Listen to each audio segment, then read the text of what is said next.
So the big moment is finally here. We are approaching the hull out. Ready? Yes, we are ready.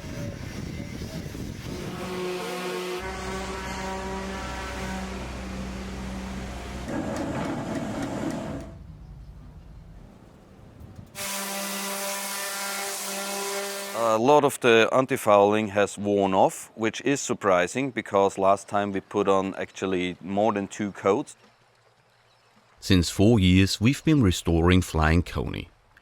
Over that time we repaired a serious electrolysis damage, dismantled the entire interior, rebuilt parts of the living space, restored the wheelhouse and serviced the main engine.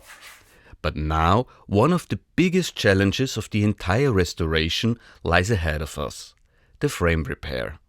Over the years, Flying Coney's structure has suffered quite a bit, and several frames and stringers inside the hull are damaged and need to be replaced. So during the shipyard period, we will cut out the broken frames and replace them with new steel to restore the ship's structural strength. But before any of that work can begin, we first have to get Flying Coney safely ashore and inspect the condition of her hull. And that's exactly what this video is all about.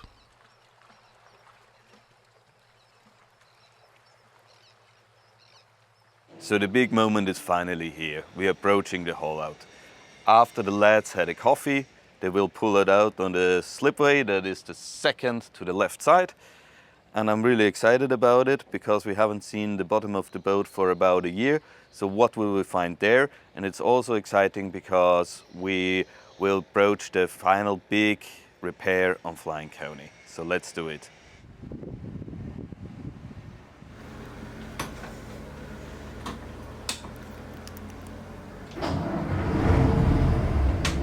I like the smell of duff in the morning.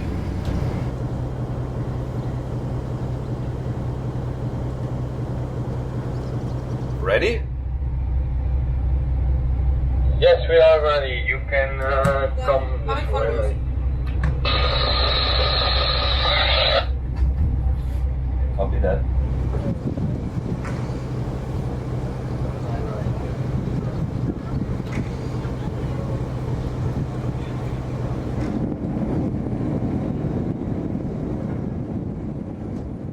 Flying Coney is an 82-feet ship with one main engine and no bow or stern thrusters. That means maneuvering her in a tight harbor always takes a bit of planning.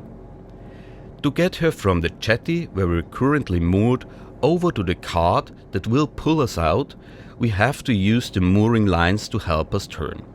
Otherwise, there's simply no room to maneuver in such a confined harbor basin.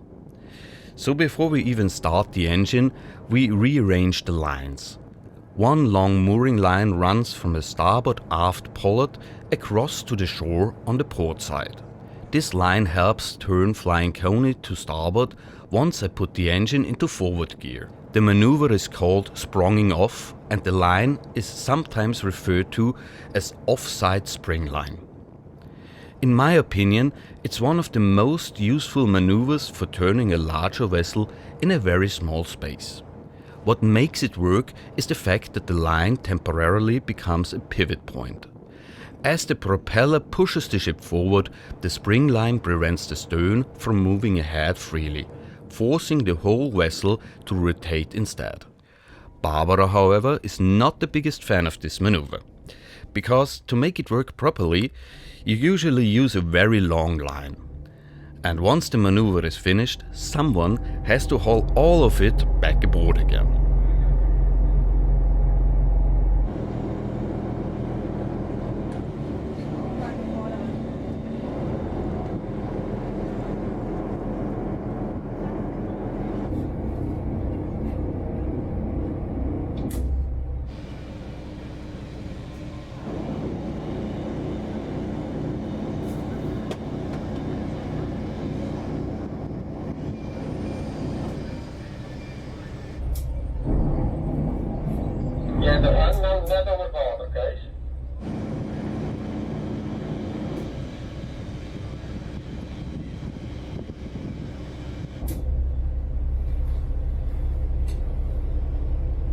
Okay, now.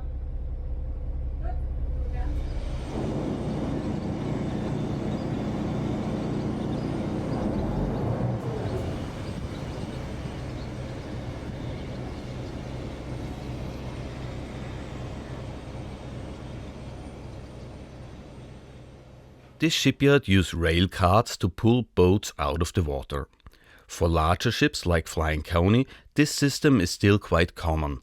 Also, many modern mariners nowadays use travel lifts instead. Both systems have their own advantages and disadvantages. A slipway with carts is usually much faster and can handle very heavy vessels very efficiently.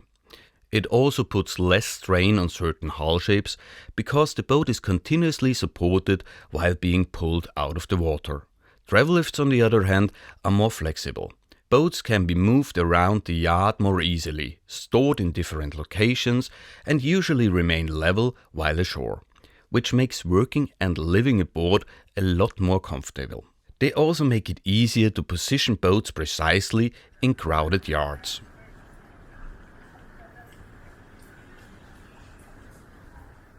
Before Flying Coney gets hauled out, the shipyard crew prepares the cart with wooden blocks.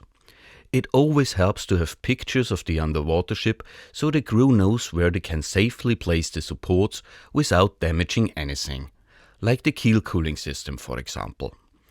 Depending on the length of the vessel, the shipyard can add or remove carts from the track. Once everything is prepared, the cart is attached to the winch and lowered down the slipway into the water.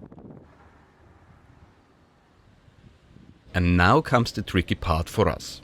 We have to position Flying Coney almost perfectly in the center of the cart. One of the shipyard lads stands in line with the sled to tell us via VHF which direction we need to move. So you need to go to the back, position it right, and then I'll give you further instructions.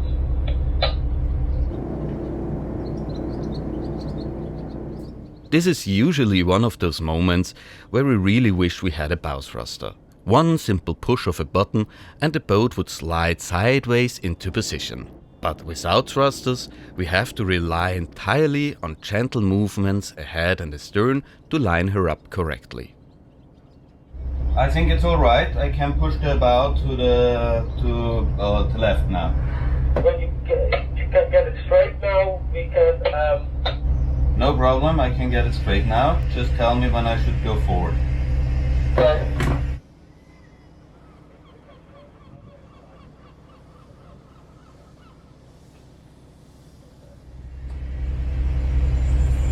Then I will come forward slowly.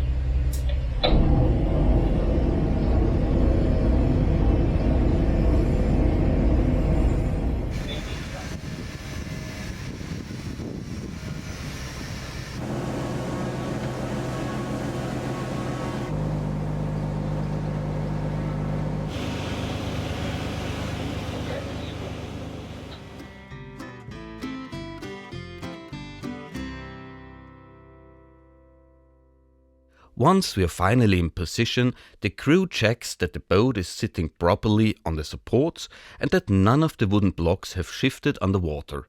Because the side stands are slightly too wide for Flying Coney, they add extra wooden spacer and pull the supports tighter together with a chain hoist. Once everything is secured, the actual haul-out begins. The winch slowly pulls the entire cart up the slipway, while the crew constantly checks that the boat remains properly seated. The funny thing is that the actual pull-out only takes a few minutes.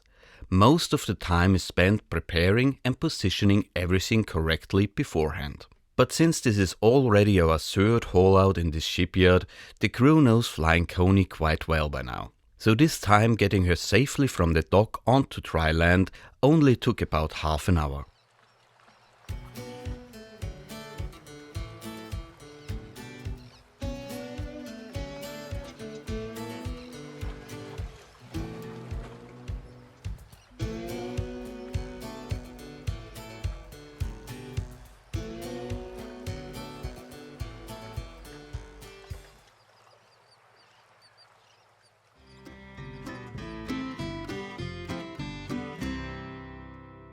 I'm glad how the haul out worked out this time.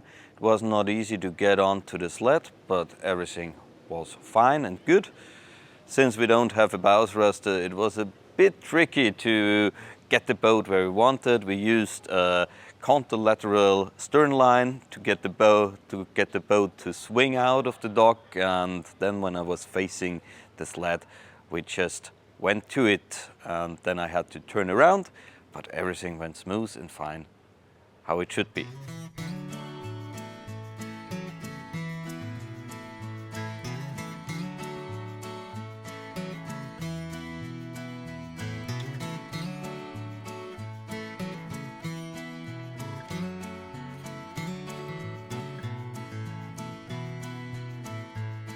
So we've just hauled out the boat, and since they're painting a boat next to us, we do have to wait for pressure washing for one more day, but that gives me a little bit time to explain to you what we see here and in which condition the hull is. So far everything is looking good, so that's a big relief. No new electrolysis damage. We still have anodes on, that's the good thing. What's interesting is that the hull is a little bit greener than we have expected, because last time we put on actually I think almost 3 coats of antifouling that should have lasted about 2, maybe even 3 years. But now after about a year, at some parts it's completely gone, so that's not too good. But what's interesting is that there is a line, and this line matches up with where we were sitting in the mud back in Dietzum at Biltjes. So I believe that the mud somehow has worn off the antifouling a little bit more. So that's the reason I believe why the bottom of the hull is a lot greener than expected, and at some parts you can even see the red antifouling that we've put on 3 years ago. So it's good that we hauled out the boat this year and not next year.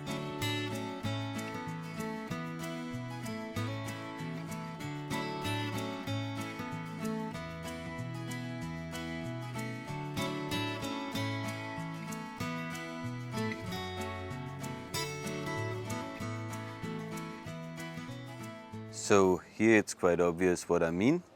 You do have the blue hull, and directly underneath of the blue hull there is an area that is green and relatively clean, and this area was above the waterline. Then you have a line that is green, that is where the actual waterline was, and about, well, 70 centimeters below it, then you do have a second line where the real dirt starts. And this line is where the mud ended. So below the mud has worn away the antifouling, and that's why there is more growth than above the mud. And obviously above the water it's relatively clean.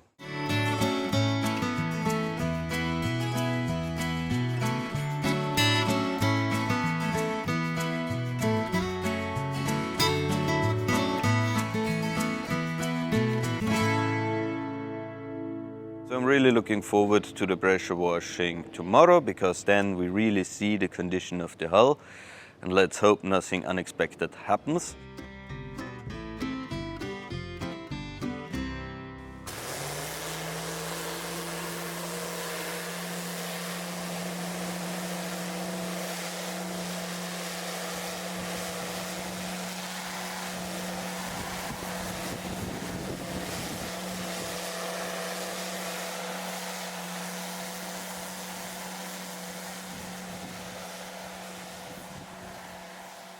After a full year in the water, the hull of Flying Coney has collected quite a layer of dirt and marine growth. Algae, mussels and barnacles slowly build up over time, even with a proper antifouling paint system applied to the hull. Antifouling paint can slow this process down significantly and help protect the steel underneath, but it can never prevent marine growth completely. So every time we haul her out, one of the first jobs is giving the entire underwater hull a thorough clean with the pressure washer. Partly because this is necessary before we can apply a fresh coat of antifouling, but even more importantly, cleaning the hull finally allows us to properly inspect the steel underneath.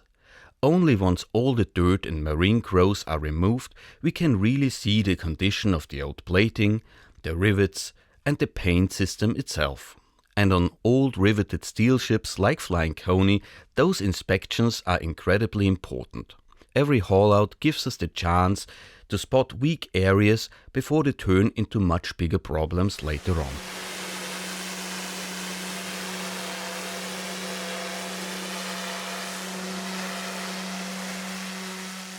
The pressure washer used here in the shipyard is also quite different from the little household-style Kerchers most people know, or the small system commonly used for yachts.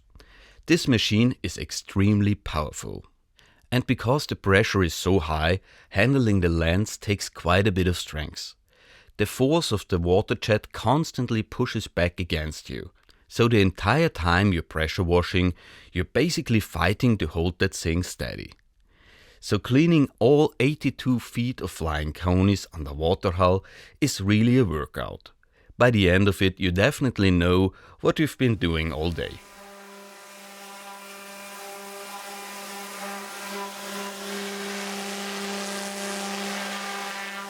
So pressure washing is always the most nerve-wracking part about a shipyard time, because you do see in what condition the vessel actually is.